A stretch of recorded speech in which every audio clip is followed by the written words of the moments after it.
The invitation arrived on a rainy Thursday. Ivory cardstock embossed with deep navy ink. It announced the Whitmore family's annual reunion, this time in Boston. I turned it over in my hands, remembering the dismissive glances and tight-lipped smiles from years past. My name is Calla Whitmore, though in the business world you'd know me as Calla Monroe. 17 years ago, I was the disappointment, the dreamer who declined a position at Whitmore Global to study event management in Chicago. The reckless one with no future. My phone lit up. It was my cousin Elise. I picked up. "Calla," she trilled, falsely cheerful. "Did you get the invite?" I did. "Well, just a heads up. This year's gathering is extremely upscale. The Fairmont Pavilion is, very exclusive. You get it, right?" I looked across New York City's skyline from the executive suite of Monroe Luxe Events. I had to bite back a laugh. The Fairmont? My flagship property. But the Whitmores didn't have a clue. "Are you suggesting I won't belong, Elise?" "Oh, don't be dramatic," she chirped. "It's just high-profile guests. Senators, tech moguls, maybe a royal. Image is everything."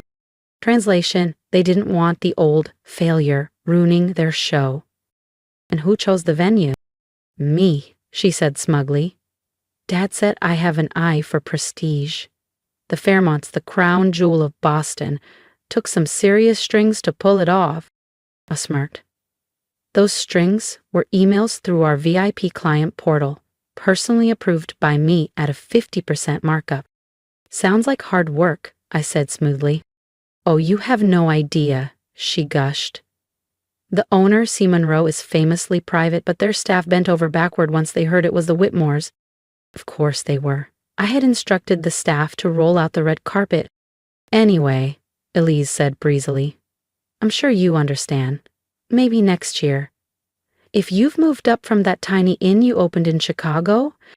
That tiny inn had launched my entire brand. "But sure, Elise, maybe next year." "The inn?" Elise mocked. "It was actually my pilot property, where I tested the innovations that eventually made Monroe Luxe Events a top name in luxury hospitality.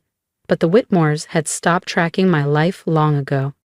"Something like that," I replied coolly. After hanging up, I leaned back in my leather chair, the muted bustle of Manhattan streets muffled by the double-insulated windows. Old memories came rushing in. 17 years ago, I graduated from Northwestern with a degree in event management, filled with ambition and exactly zero family support. "You're planning parties for a living," my father had barked. "No Whitmore caters to anyone." But I did. I planned, served, hauled, coordinated. I didn't just want to host events, I wanted to redefine them. And to do that, I needed to master every aspect from the ground up. Within 4 years, I opened my first venue, the Willow House. It sold out months in advance. Now, at 34, I own 18 premier venues and resorts across 6 countries. The Fairmont Pavilion, the chosen site for the reunion, was my masterpiece. A blend of historic Boston architecture and cutting-edge design, it had won Venue of the Year twice. And yet, somehow, my family thought it was too prestigious for me. My phone buzzed again. It was Noah, my assistant. "Contract for Whitmore reunion ready.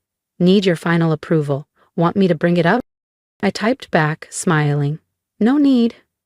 I have something special planned." I opened my laptop, pulling up the event schematics. If they thought I didn't belong, they were about to learn exactly what exclusion felt like. When the outsider controls the entire night.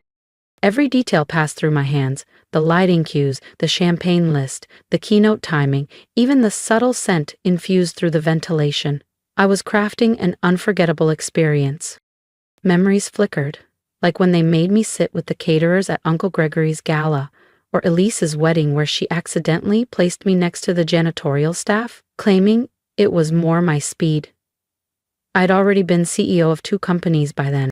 They never asked about my work, never even Googled my name. Only my younger brother, Owen, ever stayed in touch. He called just as I finalized the plans. "Calla," he said gently, Elise told me she asked you not to come. I'm sorry. Don't be, I said, signing the last form with a flourish. Actually, I could use your help. Can you make sure everyone arrives right at 7 p.m.? Why, what's going on? Let's just say, the Whitmores aren't the only ones with influence around here. The 2 weeks leading up to the reunion flew by. I was hands-on, down to approving the shade of the hydrangeas. If they wanted luxury, I was about to give them a masterclass. The Whitmores loved appearances. They were about to be part of a very different kind of spectacle. The night before the reunion, I walked the marble halls of the Fairmont Pavilion, watching the final preparations. The chandeliers glistened, the crown moldings shone, and the floors gleamed like water. Every detail was perfect. Noah approached with the event tablet. All systems ready. New signage reveal is locked for 7:15 p.m. Are you sure you want to do this? I didn't flinch. I thought of every stifled laugh, every cold shoulder, every dismissal. Absolutely. It's not every day you get to host your entire family in your own venue. I smiled, already imagining the moment. At exactly 6:45 p.m. the next evening, I stood alone in the private viewing room on the top floor, sipping champagne as I watched the security feed. They arrived in glittering waves, luxury handbags swinging, designer suits gleaming, lips air-kissing, everyone desperate to impress. They had no idea who they were about to be impressed by, and they certainly weren't ready for what was coming next. Elise waltzed in wearing crimson Dior, barking orders like she was staff. She posed dramatically by the grand staircase, angling for the best photos. My father's jet black Rolls-Royce rolled up next, followed by an endless parade of luxury cars carrying aunts, uncles, and cousins I hadn't seen since they crowned me, the family's disgrace. Everything's ready, Noah said, glancing at his tablet. Staff's on cue. Want me to keep security close? I shook my head. No need. The Whitmores wouldn't dare disrupt their own illusion of class. I straightened my charcoal gray suit, custom Tom Ford. Not that anyone in that ballroom would have believed the failure of the family now had a wardrobe that could outshine their entire closet. Let them get comfortable, I said. The real show's about to start. Inside the grand pavilion, the reunion buzzed with champagne and hollow laughter. Elise floated around the fountain, gushing about her exclusive connections that had landed them the venue. My father gripped the hands of old business partners, probably inflating his investment portfolio. My cousins snapped selfies by the pavilion's branded backdrop like the prestige could rub off on them. At 7:10 p.m. sharp, the pavilion's general manager approached Elise. Mrs. Whitmore, I'm terribly sorry. There's a small matter regarding tonight's event. Elise's carefully rehearsed smile cracked. What are you talking about? I arranged everything through your corporate office. Yes, ma'am, the manager said politely. It's just, the owner requested a few special touches for tonight. Elise let out a patronizing laugh. The owner, please. See, Monroe is too important to meddle in minor details. A hush spread like wildfire across the ballroom as I emerged from the back. Actually, I said evenly, C. Monroe is very hands-on with her properties. If you feel that sweet tingle of payback right now, don't forget to subscribe, because what happened next, it silenced a room full of Whitmores. Every head turned. The once ignored cousin now stood front and center in the most elite venue in Boston, dressed in a tailored suit worth more than Elise's entire jewelry set. Calla? My father's voice broke the silence. What are you doing here? Elise hissed, desperate to regain control. She told me I wasn't welcome, I said coolly, taking a few steps forward. Didn't want me embarrassing the family, right? Elise's cheeks burned crimson. This is a private event. You need to leave. No, I said, smiling. I really don't. Noah, standing discreetly by the media table, tapped the screen of his tablet. The massive LED wall behind the stage flickered to life. First, the pavilion's logo. Then, in sweeping, unmistakable text, owned and operated by Calla Monroe, née Whitmore. founder and CEO of Monroe Luxe Events. Gasps rippled through the room. A champagne flute slipped from someone's hand, shattering against the marble. Elise stood frozen, mouth ajar. That can't be real. I pulled a sleek leather card holder from my pocket and casually flipped it open. Would you like a business card? I asked sweetly. Or perhaps you'd prefer the property deed. I gave the folder a gentle tap for emphasis. My father took a shaky step forward, voice cracking. You own this place. And 15 others, I nodded, including the inn you mocked, the little project that sparked a luxury empire. Old wounds flashed in my mind, being sidelined, snubbed, laughed at behind closed doors. But tonight wasn't about bitterness, it was about closure. All these years, I said quietly, my voice carrying through the stunned silence. You were too busy looking down on me to notice what I was building. I locked eyes with Elise. And the modest inn you joked about? That was my prototype, my testing ground, the foundation of an empire you're now standing in. Noah stepped forward, placing elegant navy folders into the hands of key family members. These, he announced, contain a welcome letter from Miss Monroe and tonight's detailed invoice. Inside, each folder contained the truth. A company profile of Monroe Luxe Events, press clippings, awards, and a polite but steep invoice for the entire evening, billed at the prestige client rate. Elise's hands trembled as she opened hers. I smiled, serene. This was my legacy, and they had just walked straight into it. Elise snatched her folder, flipping through it with trembling hands. Her eyes widened. This rate, this is above market. About 50% above, I confirmed lightly. A family surcharge. Consider it. Overdue interest. From the back of the room, Owen let out a low laugh. A few others followed, hesitant at first, then more freely as the tension cracked like ice underfoot. My father's mouth flattened into a grim line. Why didn't you ever tell us? I met his gaze evenly. Would you have listened? He said nothing. None of them did. But in that stretch of silence, I heard every unspoken regret. 17 years ago, I said clearly, you told me no daughter of yours would ever wait tables, clean rooms, or serve people like a servant. I smiled, letting the pause draw out. Well, you were half right. Another bait. I don't serve tables, I own them.